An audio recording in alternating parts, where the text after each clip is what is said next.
النهارده هعمل معاكم تورته الجيلي بالموز. هنحط الاول الحاجات المجففه مع بعض. هنحط 2.4 كوب دقيق.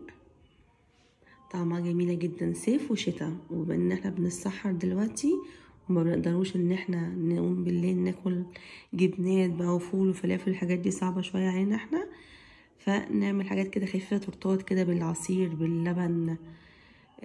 حطيت 2.4 كوب دقيق، هنحط عليهم 3 معالق لبن بودره، اي بقى نوع لبن بتستخدميه تحطي منه. وهنحط ذرة ملح، وعشان احنا معانا 6 بيضات فالافضل فانيليا وملح مع بعض عشان ما يبقاش فيه زفارة. وهنحط باكت كامل بيكنج باودر.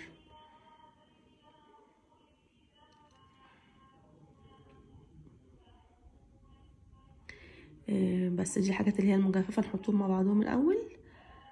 تمام، نقلبهم كده مع بعض ونسيبهم بقى على جنب شوية لحد ما نعمل الخليط اللي هو السوائل. الكيكة دي بنيجي نعملها بتتعمل من غير زيت ولا سمنة. تمام، هنحط 6 بيضات. في واحدة كانت مستخبية هنطلعوها دلوقتي، مكنتش شايفاها كانت مستخبية. كده احنا معانا 6 بيضات ومعانا 3 باكيت فانيليا، البواكي الصغنونة ديت.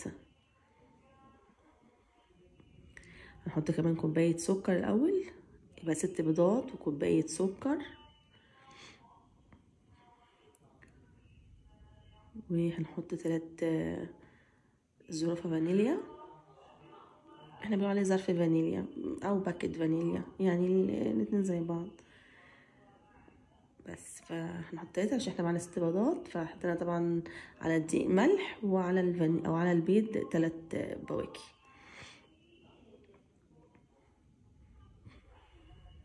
ان شاء الله الطريقه تعجبكم، طعمها جميله جدا وتحفه كمان في السحور، حاجه كده بترطب على القلب مش هتعطشك.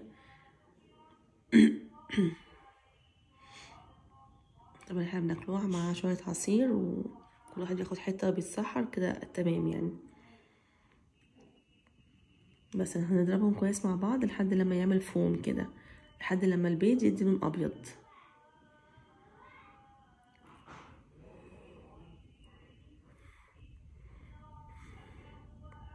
نضرب كويس، هنقعد نضرب فيهم لحد لما يدينا اللون الابيض. البيض يدي نفس اللون اللي انا قدامكم اللي انا عايزاه ده. طبعا احنا كلنا بردانين، الجو زي ما انتم شايف عامل ازاي، حبه شتا وحبه حر وحبه ساقعه، ربنا يحفظنا فعلا يعني.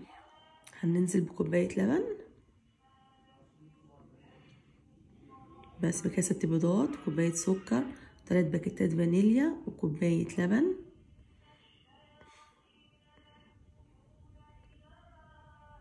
نضرب تاني كويس.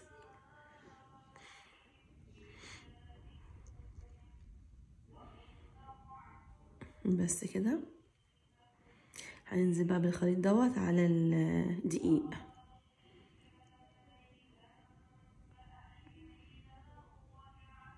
بس ونرجع تاني نضرب الدقيق عشان نلم الدقيق مع الخليط اللي هو السايل ده. نضرب كويس. انا بلف ال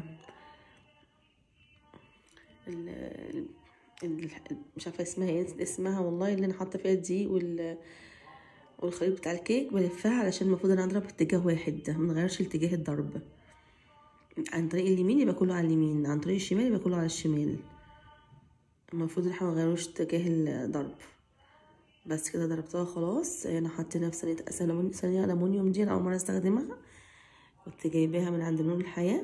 حطيت ورقه زبده في قعر الصينيه ونزلت بالخليط، ونبدا بقى ندخله الفرن. محدش يعيب على حد بعد الفطار، احنا بعد الفطار بنهن بجد يعني، بنبقى كلنا مهندين رايحين بقى ورا الشمس، احنا خلاص يعني. بس كده ادخلها الفرن وانا لكم بعد ما تطلع بقى نشتغل عليها بقى. هنا معايا جيلاتينا، دي جيلاتينا هنحطها في ميه الاول عشان اعمل بيها الجيلي، عشان مش عارفه انا الجيلي بتاع ايطاليا هنا مش زي بتاع مصر، ما بيمسكش خالص، تملي سايب كده، مش عارفه ده عامل زي ميه بسكر ولا ايه بالظبط، ومديني لون مش فاهمه، انا مفيهوش جيلاتينا عاديه يعني. فانا بجيب الجيلاتينه ديت بحطها في ميه، اول ما بتطرى باخدها وبعد كده ببدا استخدمها بقى. انا هنا معايا 6 باكيتات جيلي، نحطهم بقى في الحله اللي قدامكم دي، نبدا نفضيهم.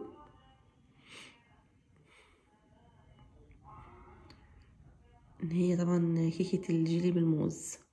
البتاع اللي بشاور لكم عليه ده انا كنت بغلي تمر، كنت هعمل عصير تمر باللبن، طعمه تحفه. هبقى انزل لكم الطريقه، طعمها جميل جدا فعلا يعني، كان مدي واحد طاقه ما شاء الله يعني. بس حطيت 6 بواقي انا هنا، وعلى 6 بواقي حطيت 6، 1 2 3 4 5، 5 معالق سكر على 6 باكيتات جيلي، وحطيت 6 كوبايات ميه. يبقى 6 بواكي جيلي على 5 معالق سكر على 6 كوبايات ميه. تمام. وشوف الجيلاتينه اللي انا كانت ناشفه بقت عامله ازاي، بقت طريه ازاي كده. خلاص، وبتنزلوها بقى تستخدموها، والميه دي بتترمي خلاص، اللي كانت محطوطه فيها الميه خلاص بتترمى.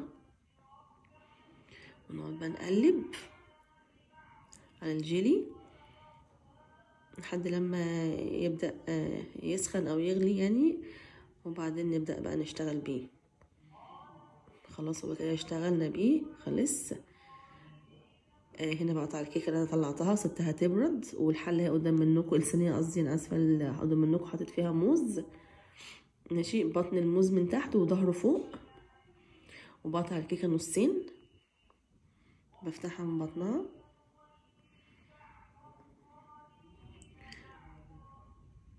طعمها جميله، سهله وسريعه، وتخليكي تاكلي ومشبعه كمان يعني، وتقدري انت تاكليها تسحري بيها وتكملي يومك لتاني يوم زي الفل يعني. فيها بيض وفيها لبن وفيها فواكه، هي الموز وفراولة، فجميلة. بتمنى تجربوها وان شاء الله تعجبكم. بس انا كنت بغسل ايديا مطرح ما انا قطعتها. بصوا هوريكم زي الصينية اهي قدامكم.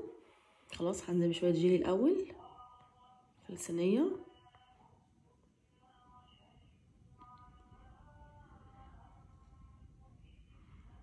مش عارف انا بس اللي بشوف الجيلي خفيف ومش بيمسك بسرعه في التلاجة، ولا حد كمان زيي. حتى انا كمان ما زودتلوش ميه كتير، حطيت بس على كل باكت كوبايه بس. هنا حطينا بقى الجزء من الكيكه وهنحط عليه جيلي.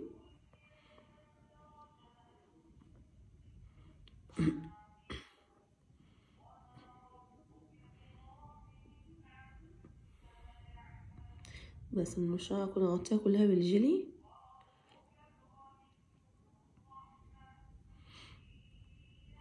بس وبعد كده انا كنت مقطعه فراوله حطيتها جواه، والجزء التاني هنحطه من فوق بس كده. هنخرمه بالسكينه من فوق، نقعد نغزغز فيه كده شويه، وبعدين هنرش بقيه الجيلي اللي فاضل فوقيها كله بقى، نحطه في الكيكه من فوق.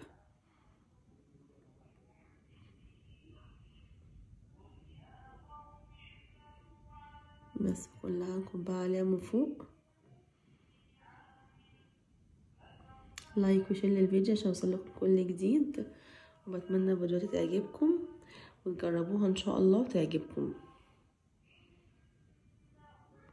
بس نحط كله دلوقتي كده اهو. خلاص كده احنا ايه، غرقناها بكل الجيلي، وندخلها التلاجة بقى ونطلعها لما تمسك. كنت عاملاها بدري، وهنا بقى هنلاقين بقى القلبة بتاعتها. انا قلبتها بالليل، دي كنت عاملاها امبارح، قلبتها بالليل.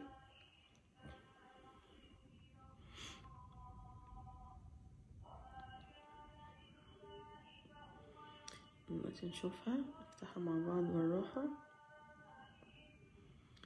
بسم الله. طبعا برضو الجيلي ما كانش ماسك نفسه شوية، برضو غريبة موضوع الجيلي ده. هنا اهو زي ما انتم شايفين المنظر. طبعا مسحنا احنا ونضفنا اهو وقدمناها. تمام. لايك وشير للفيديو عشان يوصلكم كل جديد، وبتمنى وصفاتي تعجبكم. وهنا هقطعها عشان اوريها لكم من جوه.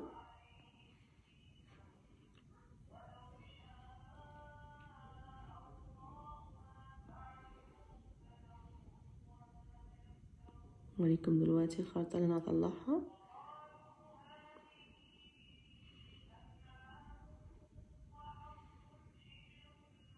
ده شكلها من جوه، كانت طعمها جميله جدا وطريه، ونصها احمر ونصها كيك. وبتمنى الفيديو يكون عجبكم، وبتمنى الكيكه كمان تكون ان شاء الله عجبتكم لو وصلتوا معايا لحد هنا. ده الشكل النهائي بتاعها.